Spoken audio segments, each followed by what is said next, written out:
Olá, queridos ouvintes, está começando o programa Jesus por Emmanuel.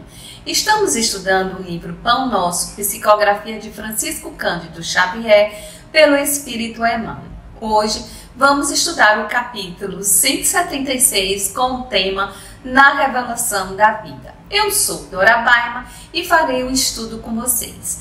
E o capítulo começa assim, na Revelação da Vida.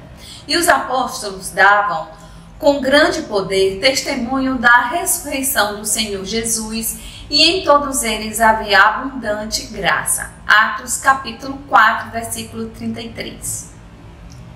Os companheiros diretos do Mestre Divino não estabeleceram os serviços da comunidade cristã sob princípios cristalizados e inamovíveis.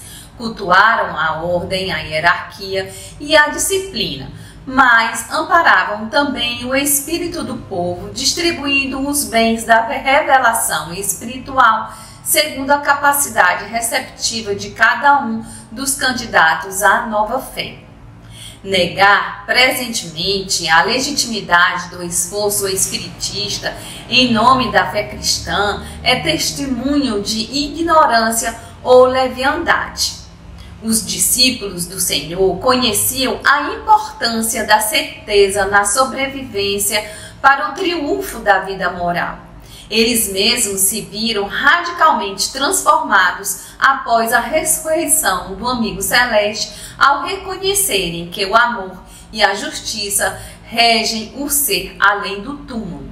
Por isso mesmo, atraíam companheiros novos, transmitindo-lhes a convicção de que o Mestre prosseguia vivo e operoso para lá do sepulcro.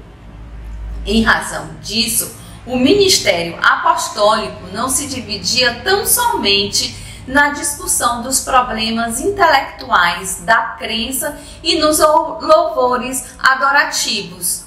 Os continuadores do Cristo forneciam com grande poder testemunho da ressurreição do Senhor Jesus e em face do amor com que se devotavam à obra salvacionista, neles havia abundante graça. O Espiritismo evangélico vem movimentar o serviço divino que envolve em si não somente a crença consoladora, mas também o conhecimento indiscutível da imortalidade. As escolas dogmáticas prosseguirão aliando artigos de fé inoperante, congelando as ideias em absurdos afirmativos, mas o Espiritismo cristão vem restaurar em suas atividades redentoras o ensinamento da ressurreição individual consagrado pelo Mestre Divino que voltou, ele mesmo, das sombras da morte para exaltar a continuidade da vida.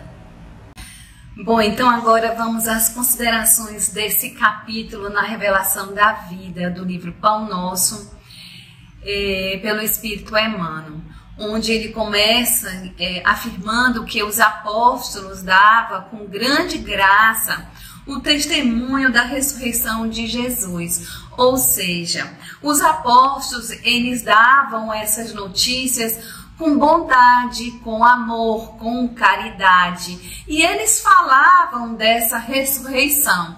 E afinal, o que é essa ressurreição? Ora, gente, no capítulo 4 do Evangelho segundo o Espiritismo, ele vem traçando as diferenças entre ressurreição e reencarnação, onde nós sabemos que a ressurreição seria o quê? É reencarnar ou voltar ao corpo vivo, o que hoje a ciência sabe que isso é impossível.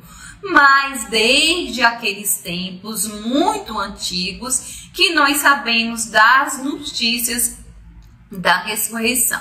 E Cristo aparece. E como é essa ressurreição? Bom, nós temos dois sentidos dessa ressurreição. No primeiro deles, Allan Kardec, no livro Gênesis, ele fala o que é essa ressurreição, ou seja, essas aparições de Jesus, elas se explicam pelas leis fluídicas e pelas propriedades do perispírito, ou seja, não existe nada fenomênico. Jesus aparecia porque ele conseguia, através do seu corpo fluídico, se materializar. É o que a gente chama do fenômeno da materialização. E ele apareceu, em primeiro lugar, para Maria Madalena e depois para os apóstolos, onde, inclusive, Pedro e João, que vai ao Sinédrio falar com bondade dessa aparição de Jesus, e nós sabemos que os apóstolos também foram perseguidos logo após e algum tempo depois a morte de Jesus. Então eles foram presos porque eles ficavam proclamando essa ressurreição. E o que isso quer dizer?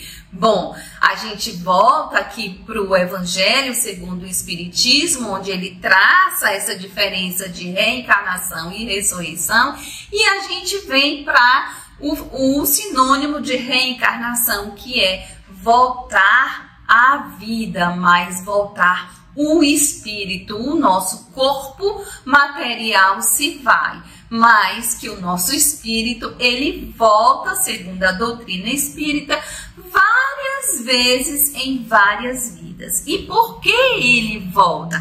Ele volta, gente, para que ele possa se redimir, para que ele possa recuperar, para que ele possa regenerar e ele progrida. Ou seja, muitas vezes em vidas passadas nós fizemos algumas coisas erradas, machucamos alguém e a gente precisa se redimir, recuperar essa alma, esse espírito, essa bondade, essa moral.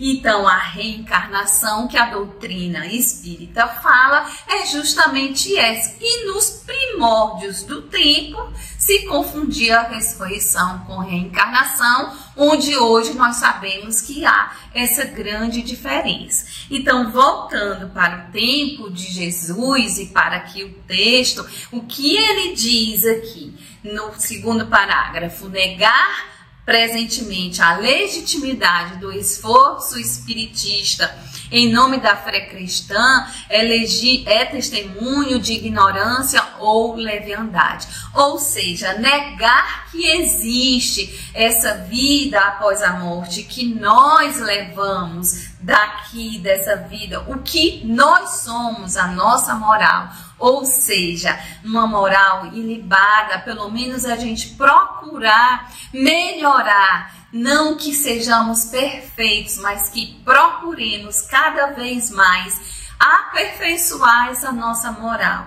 Sendo como? Não sendo egoístas, pensando só em nós mesmos, dedicando um tempo para a caridade, para o amor divino, para as leis do Cristo, o amor ao próximo, aquela velha frase, amar o próximo como a si mesmo. Então, gente, é isso que ele vem trazer aqui. Ele diz que existe essa vida após a morte, que existe a continuação da vida, ou seja, nós somos eternos. Então, os discípulos, eles falam aqui dessa importância da sobrevivência, do triunfo moral para uma vida após a morte. A gente leva aquilo que nós somos aqui. Então, nós não recomeçamos lá.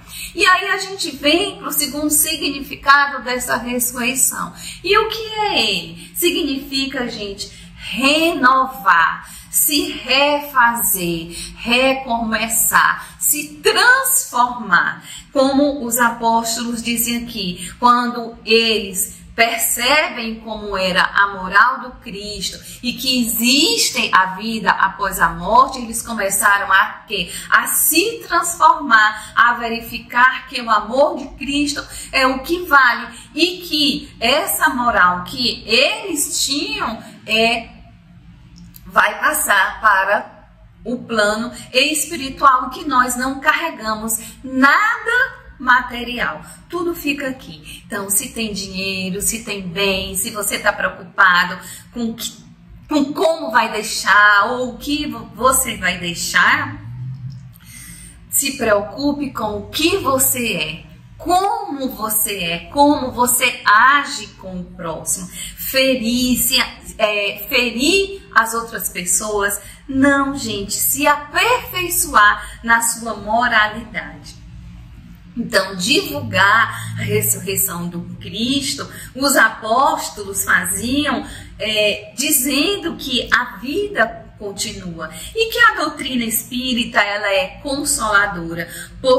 Por quê? Porque existe a possibilidade do reajustamento moral e que tudo se apoia também no cristianismo. Ou seja, ele nega o cristianismo? Não. Ele nega outras falas? Não. O Cristo existe, a fé existe, os dogmas são feitos por outras religiões, mas que a doutrina espírita ela é consoladora porque ela se apoia na vida após a morte. Então, a doutrina ela veio tirar o véu que existe a vida após a morte, sabe? E isso é inegável e é inequívoco. Então, a nossa vida espiritual, ela depende de quê? Ela depende da nossa oração, ela depende do que nós somos, ela depende do bem que fazemos, ela depende dos pensamentos bons que temos.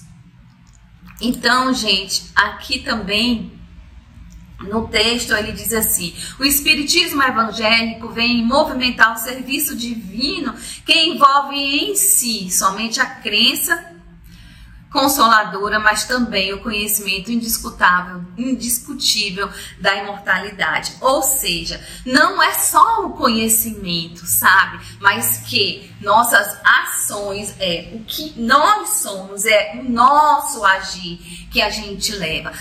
Eu estudo a doutrina, eu sei que existe a vida após a morte, eu sei que nós somos eternos, e eu sei que eu sou legal, eu penso coisas boas, mas eu não pratico, sabe? Eu não pratico essa bondade, eu não pratico ter pensamentos bons, eu não pratico amar o próximo.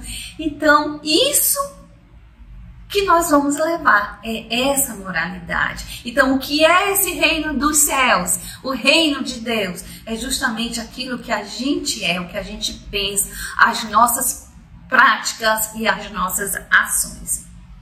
Então, o Espiritismo, ele não veio subverter, contradizer, ele veio dar cumprimento à lei do amor, ele veio dar amparo a todo, conforme eles entendiam. É isso que ele diz no texto. Ele veio dizer: a vida após a morte, eu estou aqui, os apóstolos diziam, eu estou aqui dizendo que Jesus ressuscitou, mas eles diziam e eles falavam conforme o entendimento das pessoas na época. Tanto assim que, como eu disse lá no começo, que os apóstolos foram perseguidos por eles estarem dizendo, afirmando, né, da ressurreição, da aparição de Jesus, e por isso eles foram presos, porque muita gente não acreditava. Então, hoje em dia a gente sabe que isso existe, é o que a doutrina espírita prega e, como falei anteriormente, ela é consoladora.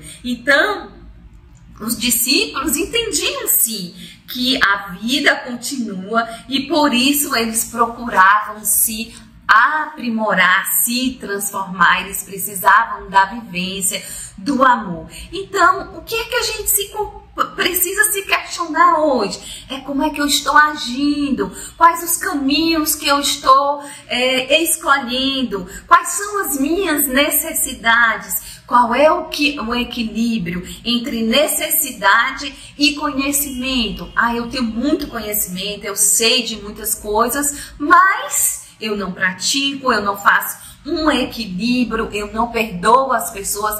Isso é o certo? Não. Para a gente ter essa moral e levar tudo o que a gente tem de bom aqui para o reino dos céus, é a gente ter essa forma boa, sabe, de pensar, não ser egoísta, pensar no próximo, fazer o bem. E Então, o homem, ele precisa renascer. E aí tem até a passagem, né, no Evangelho que ele diz: se um homem não renascer da água e do Espírito, não pode entrar no reino dos céus. E o que isso quer dizer? É a sua regeneração, é a sua transformação. Então, gente, o resumo disso tudo é o quê? É que a doutrina espírita veio dizer que existe a vida após a morte, que isso é consolador e que aqui nós, nessa vida, nós temos a oportunidade de nos regenerar dos defeitos e dos equívocos que nós tivemos em outra vida e não persistir nesses defeitos. E isso é que importa, ter uma moral ilibada para a gente chegar ao reino dos céus. Então, gente, essa foi nossa contribuição hoje para o divulgar.net. Muito obrigada.